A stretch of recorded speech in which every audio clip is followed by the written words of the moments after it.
o que eu avalio é o seguinte, os custos da operação do setor rodoviário, ele foi pressionado, por um lado, pelos impostos, outro lado, a questão do frete, né, da concorrência, quer dizer, vários caminhoneiros que estão disputando ali pelo frete, aí fica uma coisa assim, meio que Mad Max ali entre eles, isso aí rebaixa o preço da questão do frete, e eu já havia falado da questão do custo de combustível. Então, aí a corda arrebentou, né? Só que, no entanto, aí é que vem o dilema, que eu não tenho provas, eu suspeito de que isso tenha sido articulado de fora. Quer dizer, você já tinha aqui uma pólvora, né, que poderia explodir, os stakeholders financiados de fora e com os interesses aqui de transportadoras conseguiram alavancar esse lockout, mas que também é uma greve, e aí fica esse dilema assim, é greve, lockout, é isso, é aquilo. A esquerda tentou apagar incêndio quando o trem estourou, sendo que ela nem sabia que essa greve ia ocorrer, para você ver como é que era a questão. Ela não tinha o menor controle em cima disso, nem controle sobre as disputas de quem hegemonicamente faz a disputa sindical, a disputa da categoria, e aí vários setores, inclusive até fala a questão de mim mesmo, cai no idealismo, achando que tem condições de fazer uma disputa hegemônica de curto prazo, né? E aí vem a questão que o Cavalcante já havia explicado antes, tentando fazer uma análise material do que é essa categoria aí de pequenos proprietários e etc e tal. Então, assim, alguns até falam, os caminhoneiros podem ser uma vanguarda que possa levar a uma condição pré-revolucionária, porque eles são capazes de parar a produção e vários setores. De fato, porque hegemonicamente boa parte da produção, circulação de produção e mercadorias no Brasil, ele é rodoviário, e foi uma decisão lá dos 50 anos e 5 do Juscelino Kubitschek, né? Não foi feita a questão lá do Barão de Mauá de ferrovias e hidrovias e outras alternativas para você fazer circulação. Então, assim,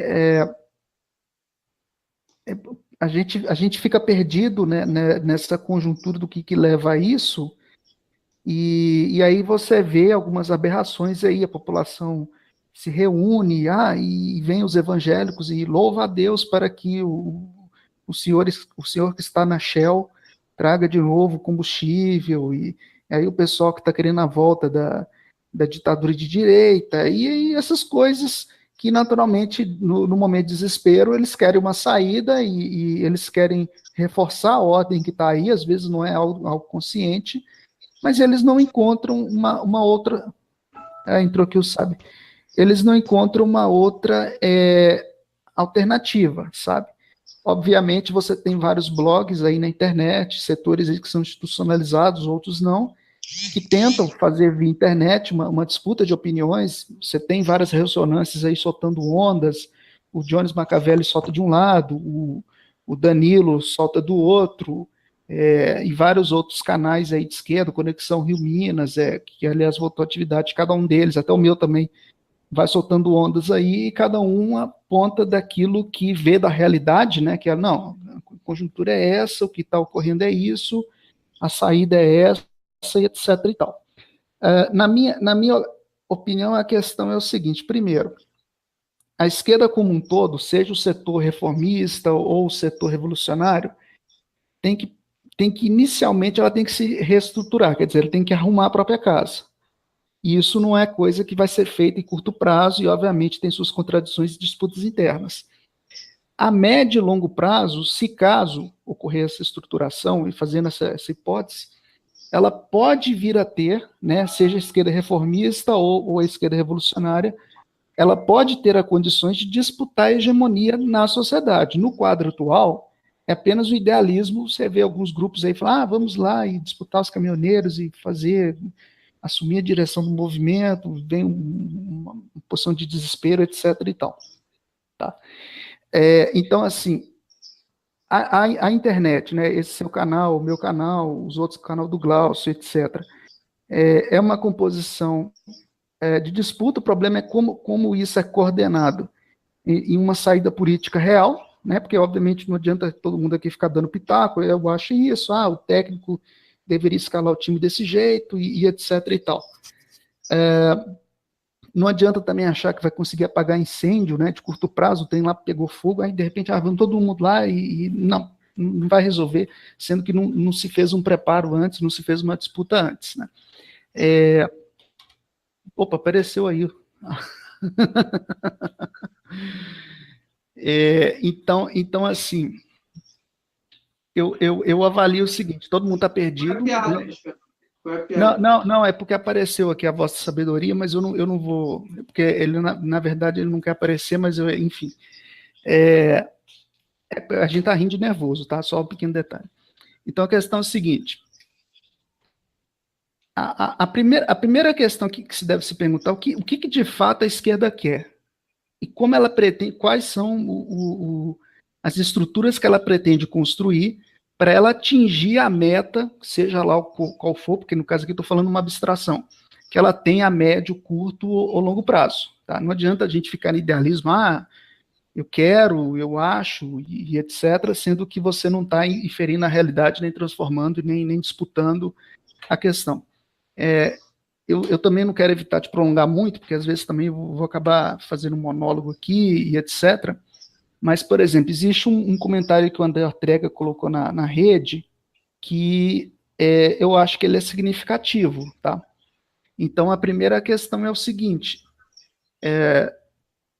você precisa se aglutinar com seus amigos, né, sinteticamente resumindo o texto dele, você precisa definir lideranças e seguir essas lideranças. Elas podem te levar para o buraco? Pode sim, você vai com elas. Pode te levar para a montanha? Pode sim, você vai com elas. Agora, ficar fragmentado e apontando de, você errou, você não fez aquilo, eu não quero porque você é feio, bobo e chato. Então, fudeu. Né? Então, assim, disputa da internet, via rede, que é coisa que a direita faz, a direita fez hangouts aí, e alguns aí 30 mil visualizações ao vivo, alguns hangouts e alguns vídeos aí do pessoal lá de pijama, com 1,2 milhões de visualizações de vídeos no Facebook. Então a questão é a seguinte, olha, você quer fazer a disputa da internet, quer fazer a disputa da opinião, da narrativa? Estrutura primeiro, forma a sua base via internet, né, quem vai te apoiar, etc., qual que vai ser a sua estruturação, e define a linha política e faz a sua disputa via internet. Ela vai se resumir via internet? Não, porque, obviamente, a internet é uma extensão da vida real. A disputa real é na rua, é no movimento de classe, movimento sindical, movimento dos professores, etc. Tá? Aí fica aí a cargo aí de cada um, etc. e tal. Então, eu acho assim, os hangouts, eles são necessários, é necessário que mais quadros formados, né, mais quadros, eles consigam aparecer, você precisa de uma militância para que seja base desse quadro, né, para que seja seguidora desse quadro e replicadora desse conteúdo, e aí você vai disputar com os reformistas, com os revolucionários, contra-revolucionários, com o senso comum, e etc. Então eu fecho o microfone e passo a palavra. Eu vou apresentar agora. Eu não sei se o pessoal aí já passou um feedback, né, de como é que foi a repercussão da greve na sua região, se no Rio de Janeiro foi assim, foi assado, na Bahia foi assim, foi assado até que seria, acho que interessante, né, não sei se passaram, só que eu vou dar uma resposta, uma replicação em relação a algumas coisas que vem ocorrendo no seu chat, não sei se são perfis fakes, são boots ou que seja lá o que for, mas eu estou vendo que tem umas 20 pessoas que estão te acompanhando ao vivo, e o pessoal, assim, ele está conversando assim, é Lula, não é Lula, é Ciro Gomes, é isso. Você tem a disputa institucional, isso se tiver eleições em 2018.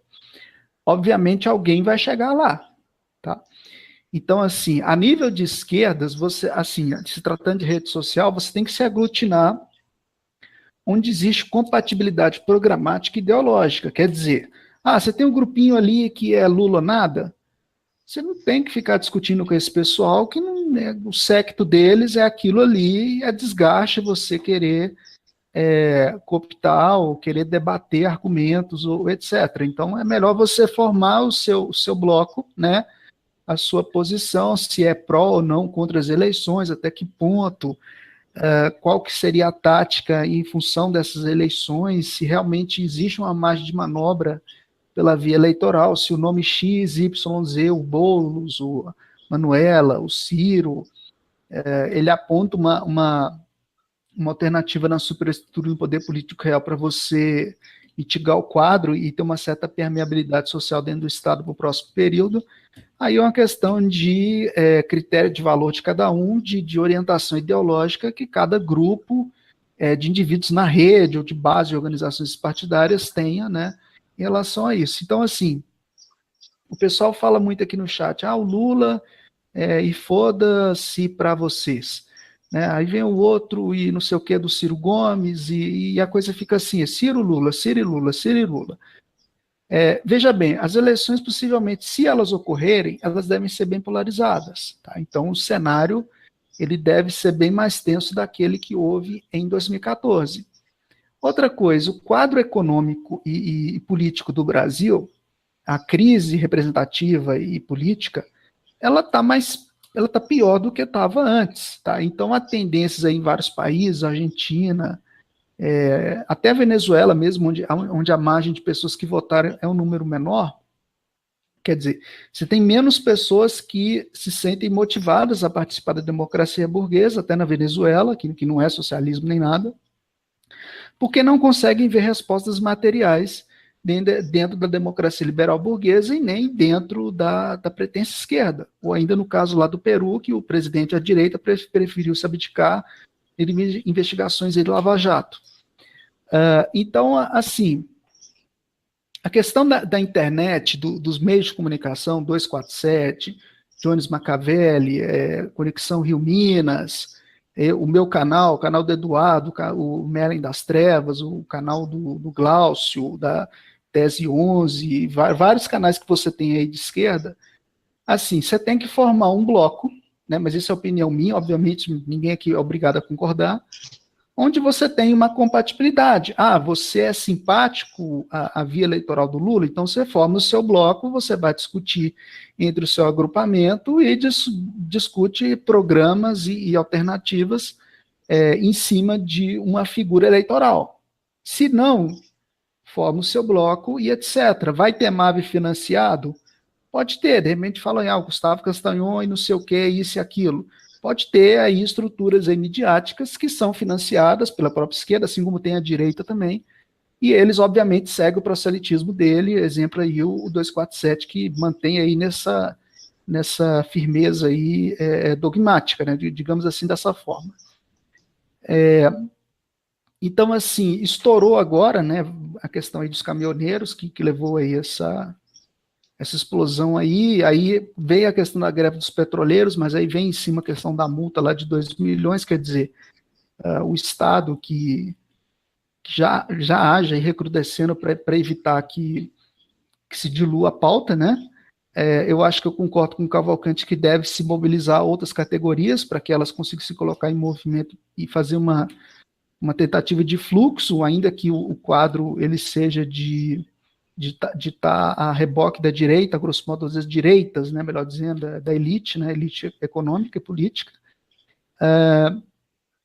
Eu vejo assim que a esquerda revolucionária, ela tem sim que fazer a disputa da narrativa dela, ela tem que formar a ideologia, ela tem que fazer quadros, né, ela tem que fazer bases orientadas a um programa de transição, ela tem que pôr isso na internet, tem que colocar isso na praça, fazer a disputa nos movimentos junto com outros setores que não se alinham, né, às vezes se alinham pelo programa democrático popular, né, tem que ver que transformações radicais não vão vir a curto prazo, porque você não tem as condições subjetivas, você não tem um partido de vanguarda revolucionário,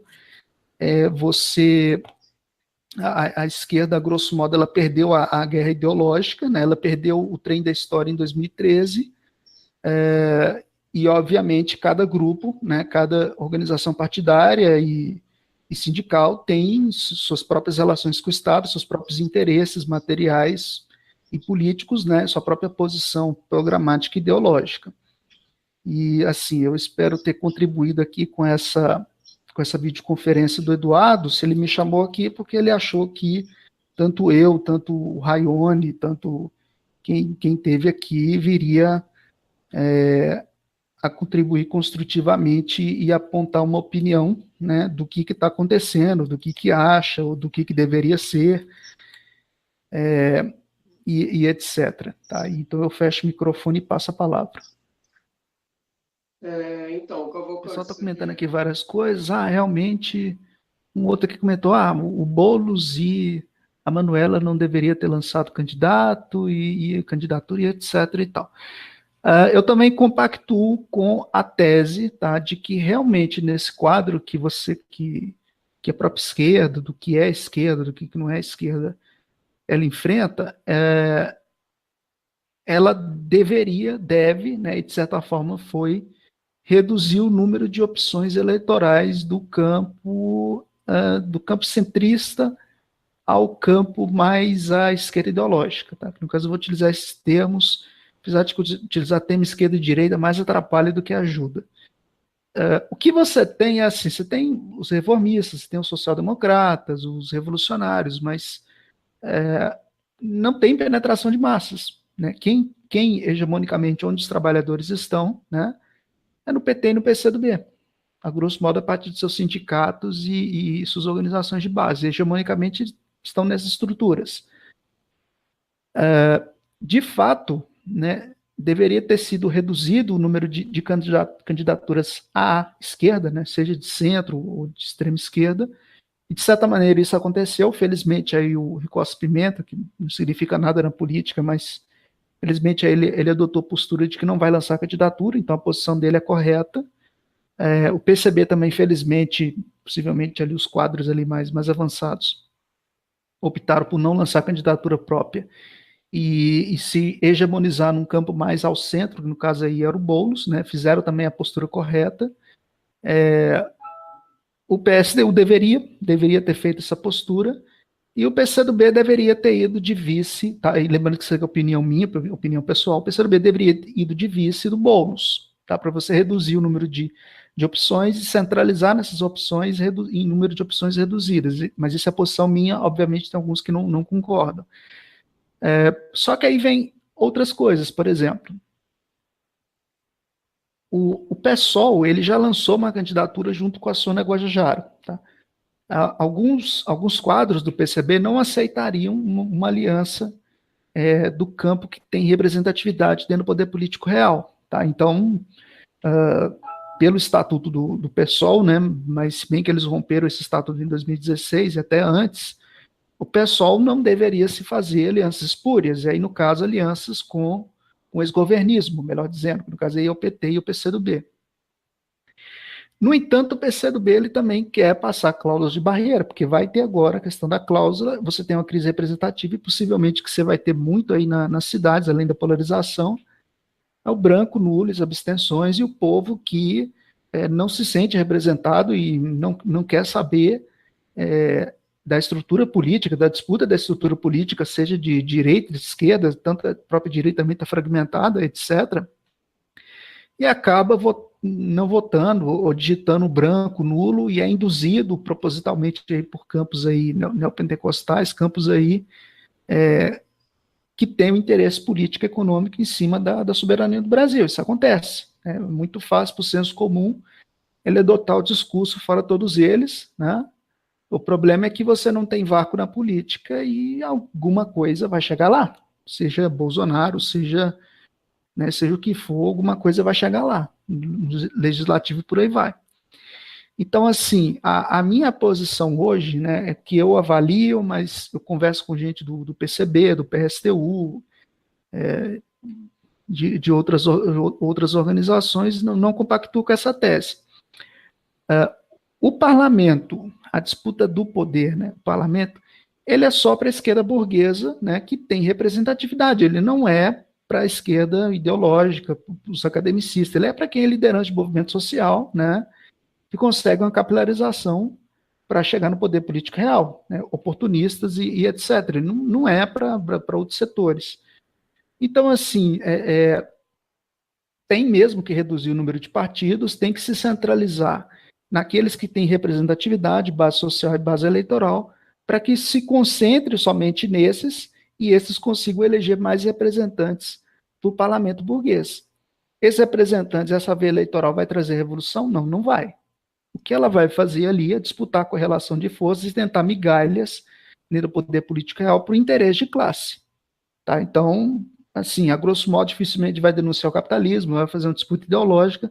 O que vai fazer ali é o que se tentou antes da democracia de coalizão, e pautas aí, digamos assim, social-democratas, tá? Se bem que o termo não é esse, mas eu vou utilizar esse termo.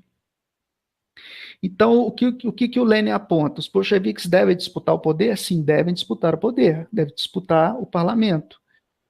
Mas só que no tempo de Lenin, aí vem um problema que a gente tem hoje desde os anos 90, no tempo de Lenin, a disputa pelo poder e o parlamento, ele é secundário, ele não é primário. Tá? Então, os revolucionários devem disputar com os reformistas? Devem sim. Isso é primário? Não, isso é secundário. Eles devem disputar o parlamento? Sim. Isso é primário? Não, isso é secundário, segundo o marxismo-leninismo e a conjuntura e avaliação histórica do que os bolcheviques, o Lenin e os seus quadros, o Trotsky, etc. e tal, tinha no início do século passado. Então, a questão é a seguinte: para você disputar a hegemonia, você tem que primeiro arrumar a própria casa. Para você arrumar a própria casa, você vai depender dos quadros e etc., para reestruturar completamente a linha ideológica, programática, a praxis, os congressos, as majoritárias, para que consiga fazer a disputa e, quiçá, construir uma vanguarda, né? A gente não sabe qual partido que vai ser essa vanguarda, que se vai ser um desses que estão aí, ou vai ser um novo, ou de repente não é nenhum desses, a gente não sabe o que vai levar, para viabilizar uma ruptura com o Estado burguês a médio e longo prazo. Porque a curto prazo não vai acontecer, porque você não tem as condições subjetivas, você não tem um partido revolucionário de massas de vanguarda, você não tem isso hoje, né? As próprias esquerdas estão perdidas na sua visão individualista, às vezes nas suas proposições identitárias, e isso acontece comigo também, né? Às vezes intrigam com o outro, mas o outro falou isso e assado, mas ele deixou de defender essa pauta, etc., e fica rodando, se perde completamente, sendo que a disputa dos comunistas, né, é organizar a classe trabalhadora para tomar o poder. Tá? Então, o primário, em tese, né, pela base teórica, e o que foi na Revolução Bolchevique, é você organizar a classe para você tomar o poder. O secundário é a via eleitoral, que deve sim ser disputada. Né? Se isso vai virar primário, vai virar secundário, né, dentro da conjuntura pós-1990, pós-ditadura, pós-queda do Muro de Berlim, queda da União Soviética, né, aí já outra avaliação a ser feita, né, que, enfim, a gente entraria em outras discussões aqui. Então, o que eu avalio é o seguinte, isso é opinião pessoal, tá? Eu sei que tem gente que não concorda. Reduzir o número de organizações, enfocar e centralizar para você ampliar o legislativo, né? Você politizar a própria base, mostrar as limitações dessa disputa, tá? Não existe mandato coletivo, o mandato é profissional, do interesse ali do candidato do PSOL, de qual organização que tem representatividade para chegar no poder político real. Você conseguir formar uma frente ampla dentro do parlamento burguês, dentro do legislativo, para que esse legislativo ele seja uma ressonância dos movimentos sociais dentro do Comitê Central da Burguesia, que é o parlamento, né? E, por sua vez, essa base ela conseguir ser uma base de apoio a um governo neodesenvolvimentista, que no caso aí seria, hipoteticamente, caso tenha eleições, o Ciro Gomes, tá? E isso vai resolver todos os problemas, e aí todos vão ficar felizes para sempre? Não, porque vai vir outras lutas, o próprio Ciro, ele vai ter que fazer um remake do que o Hugo Chávez fez, chamar o povo, mobilizar o povo, pedir a questão aí referentes e plebiscitos, e o povo, a pequena burguesia, ela tem que ser politizada, a esquerda reformista, ela tem que politizar o povo, a esquerda revolucionária tem que fazer a consciência de classe no povo, não é dentro de DCE, de universidade, é no chão de fábrica, é nos movimentos de luta, né? A disputa ideológica, seja pelo campo reformista, ou seja pelo campo que visa a ditadura do proletariado, dictatorship do proletariado, né? Isso aqui é opinião minha.